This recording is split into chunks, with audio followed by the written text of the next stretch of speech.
Ay, mga... Uy, mambo na. Piyakoy natin yan. Kita niyo naman yung background ko. Looks like we're having a storm. Yep. So, we're not gonna proceed to the Rainbow Beach and then I guess we're gonna do it some other time. So, we're just gonna roll around here. Whatever, we're just like a row blag. We're just gonna do some row blag. Hindi, umaambon na, love. So, and then Ayun na, you ayun can na. hear the wind. It's too strong. Huh? Hmm. And then it's starting to rain. Oo nga, ayan na, oh, lakas ng ano. I guess Well, we're just gonna stay here. Then let's see what we're gonna do. So hopefully there's no, I don't think there's ano naman ng hailstorm kasi hindi todo yung init ng araw kanina. So I think just ano na lang. So, Ayan na, naulan na.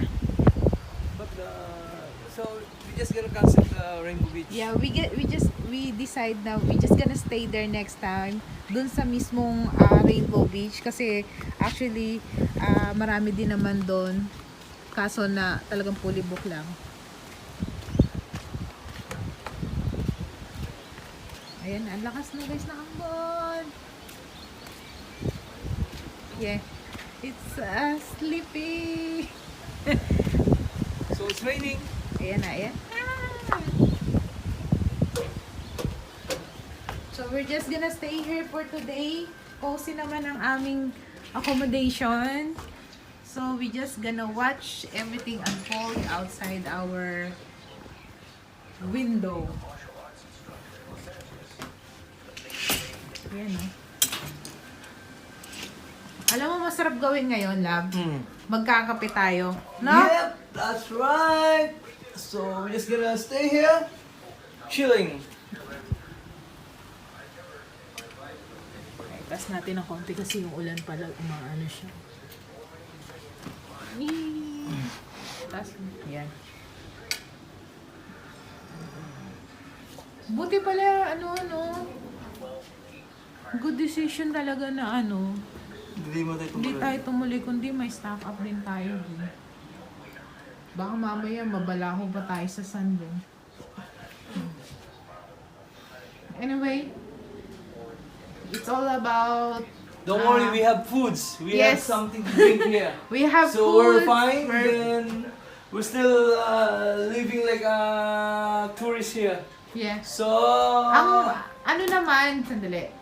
Anyway, ang pinaka-importante talaga ay para makapagpahinga din kami. Alam mo yung wala talagang rush, yung hindi kailangan na magpaguri namin yung sarili namin dahil sa pamamasyal. Gusto lang namin na just to go away and to relax. Wala lang, parang chill-chill lang. So Kasi, look at the heavy rain right now. The moment, see? There's something pouring the rain. ayun na! Rain, drops keep falling in my head. Ayan na. Just like the guy. Ano tayo, makaka-copyright tayo. Huwag ako. So, dito lang tayo. Buti na lang. So, at least nakikita din natin si Olympus sa labas kung siya ba ay... Olympus is having a shower, having a washing day. So he's doing fine. He's doing good. It's like Tama-tama yung ano, no? they said we have a storm today and tomorrow. No. Actually, hanggang weekend siya eh, yung ano.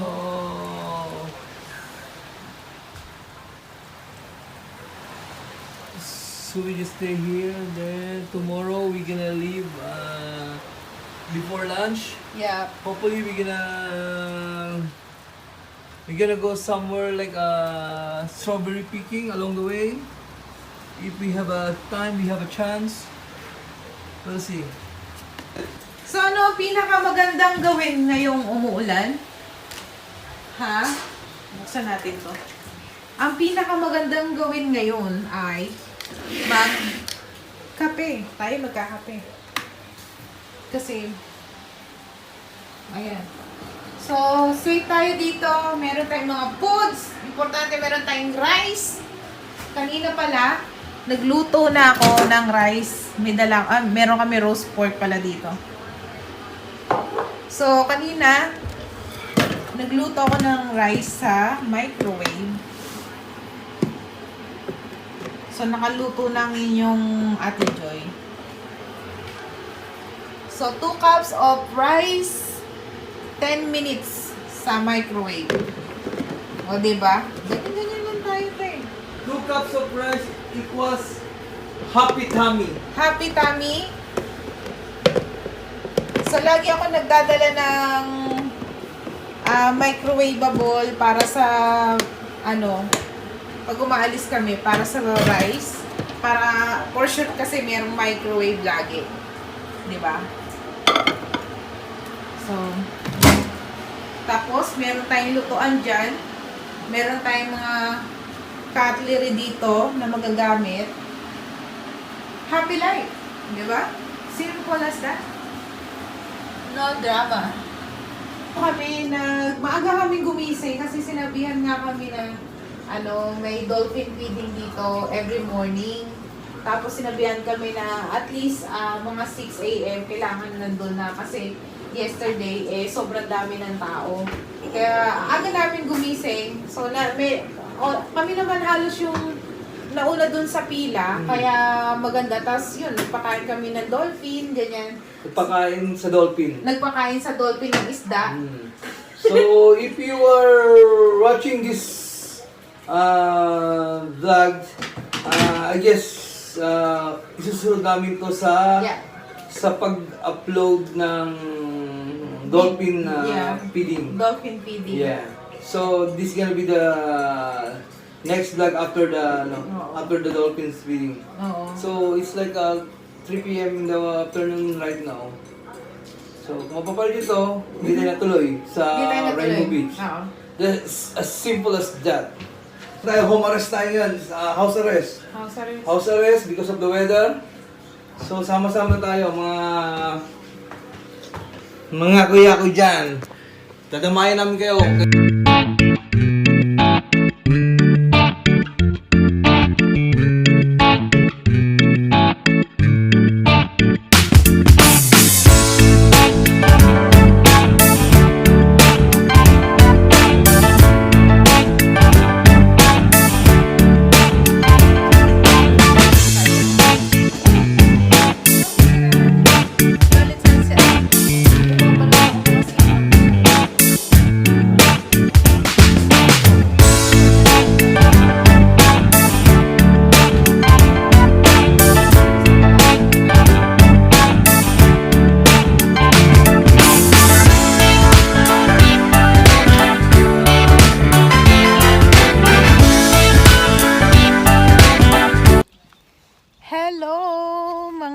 Natin dyan at kuya ko. Nakatulog kami. Ito, tapos na rin ang ulan at bago matapos ang hapon na rin, so hindi na rin tayo makakalayo masyado dahil alam mo na yung ating plano na magpunta kanina sa Rainbow Beach ay napurnada dahil sa sama ng panahon. Kaya kami nag-freshen up muna, nagpahinga, kumain, natulog at ngayon buhay na naman ang mga mandirig. So, eto. Maglalakad ngayon tapos apunta kami sa dagat. Yes. Yun lang, yan. So, papunta kami dun sa shore. Ayun na, doon na kami. So, 2 minutes walk. Ayun lang yung cabin namin. Oo, tapos yung place namin nandyan lang sa likod, doon lang sa may kanto. So, papunta na kami doon, mag-walk kami at alam mo na, nang mabawasan ang mga sugar natin sa katawan, nang tayo ay maging, alam mo na, alam nyo, ang quiet dito sa town na to. Parang, Kami lang maingay. kami lang maingay, grabe. Pati mga tao, medyo okay naman sila, friendly. Siguro itong lugar na to, Laban, mainly pang siya, yung mga retiree, alam mo yon. So, dito sila bagay. Kasi, masyadong tahimik. Tapos, yung tipo pagkatapos mo ng work, mag-fishing ka lang dun lalakarin mo lang talaga, as in. So, dito tayo sa may gilid kasi may mga sasakyan. Okay. Okay, tingnan nyo. Doggy. Hello! Merong matanda doon, nilalakad niya aso. Love! You're distracting him. I should have just wear my red shoes. Red slipper. Kasi, nadudumihan na chinelas ko. Nababasa. Try natin mag-fishing bago tayo malis. Yeah, so, Ganda ng alito. mag-fishing daw kami Bukas bukas. ang umaga, try natin mag-fishing kasi ang ganda ng ang ganda ng Ang ganda. What do you call this? Patag, walang mga bato-bato.